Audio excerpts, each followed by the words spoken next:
You and Your Young Child, a program of information and services available for you and your child from prenatal to age 5. You and Your Young Child has been brought to you in part by Minor Family Dentistry. Minor Family Dentistry would like to bring you the following dental health tip.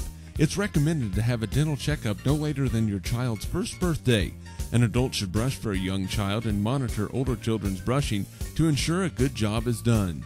Flossing should start when teeth are touching. Minor Family Dentistry wishes you good dental health. Families, including children of all ages, are welcome. Minor Family Dentistry, 1010 Downing and Hayes. Find them in the Next Tech directory. Hello and welcome to You and Your Young Child, the program devoted to early childhood. My name is Dana Stanton and I'm the coordinator of the West Central Kansas Smart Start Grant. And with me today is Donna Hudson-Hamilton. Welcome, Donna. Thank you. Now, Donna, first tell us your job title and who you work for. Okay. I'm the Director of Early Childhood Services for USD 49, the school district, and I have the PAS program and the Hayes Head Start program. Wonderful. We're so glad to have you here today. Now, this morning, you're going to talk to us about the early years and why they are so important. So, why are they important for our children? Well, typically we talk about three specific reasons why early childhood is so important. The first off is the brain development. Brain development is fundamental positive outcomes for the children, so that's first and foremost what we want to talk about. Also, children who are ready to learn are ready for life later on. And then investing right from the start really pays off in the end, not only for the child and the family, but for the community. Now, you mentioned positive outcomes. Could you tell us a little more about the positive outcomes? Sure. 90% of a child's brain is developed by the age of 3. I want to show you kind of a slide here. And what you're looking at is you're looking at the neural pathways that are developed from the child when they are born, and then at 6 years of age, and then at 14 years of age. And what you notice is that the 6-year-old has many, many more pathways developed. And what happens is when they get those early experiences, they start developing all those pathways.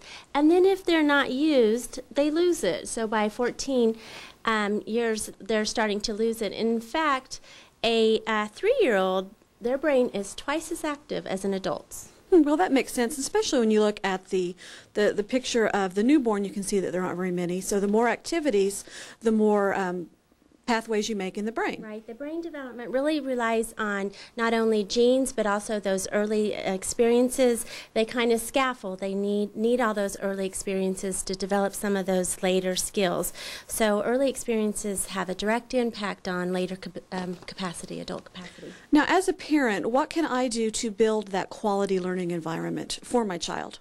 Well, really, when you're looking for a quality learning environment for a young child, if the child's not with you in your home, because you know, you as your first teacher is the best teacher, but really what you want to look for is well-qualified staff, a low child staff ratio. And what I mean by that is that, you know, there's enough adults to care for your child. And typically that's 1 to 4 for children under the age of 3. 3 to 5 would be maybe 1 adult to 10 children.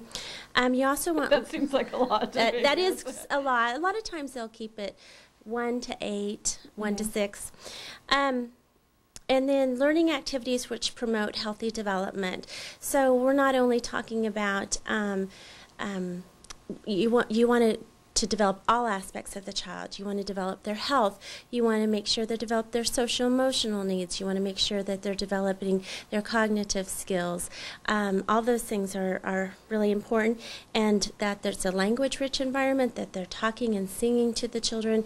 And also, you want to look at a program that has opportunities for parents to be involved in the program. Okay, wonderful. Now, how can I build a foundation for lifelong learning for my child? We want their learning to continue throughout their life. Well, Jack Shonkoff has done a lot of research in this area, and it's pretty clear with the research that children need responsive care and attention during those early years, months, weeks, years, and months to build those cognitive and social emotional attachments. And so what I mean by responsive care is really just the things that that a parent does. Look at your child, play with your child, read to your child, sing to your child, talk to your child, rock with your child. Just spend that time with the child will help develop those neural pathways. Now, you've talked about the benefits to the child. Are there any benefits to the community? Yes. For those children that participate in early quality child programs, you do see improved outcomes for literacy and math, and more likely to graduate. But when you're looking at the community as a whole, you're going to see better outcomes by reduced crime rates, reduced substance abuse rates, and improved health outcomes. In fact, there's been a lot of research by experts outside of the early childhood field in business, and one of the most quoted is Arthur Rolnick. He's from the Federal Reserve Bank of Minneapolis, and his cost analysis has said that for every one child invested in early childhood, that saves $18 later on. So you get quite a return on your investment in early childhood. But not only looking at the money aspect, once you have increased literacy and increased high school graduation rates, those that graduate are more likely to pursue higher degrees, reduced rate of crime, reduced rate of substance abuse, and reduced rate of teen pregnancy. You, as a community as a whole, you have a generation that is prepared for the workforce, and that enhances the quality of life for all the families in the community. So early childhood is key to just not your family or your child, but to our community as a whole. Exactly. Now, if parents want to find out about a quality early childhood program, where would they go? Who would they talk to? Okay. Well, some of the programs that we're involved with is our PAS program, which is Parents as Teachers, Early Head Start. It is a program geared towards prenatal moms to age 3.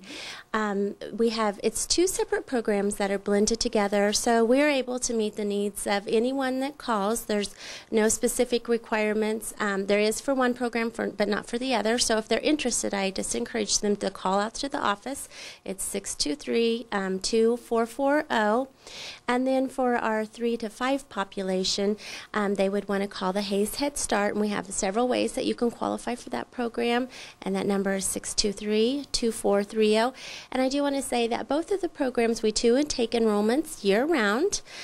So if they think that it might be too late to enroll in that program, I encourage them just to call, because we are taking enrollments at all times and continue to have spots. Well, thank you so much, Donna. You've been watching You and Your Young Child, the program devoted to early childhood. And remember, parents, that you are your child's first and best teacher. Thank you. Thanks for watching You and Your Young Child, a program of information and services available for you and your child from prenatal to age 5. You can watch the program weekdays in the noon and 9 o'clock hours. You and Your Young Child has been brought to you in part by Minor Family Dentistry.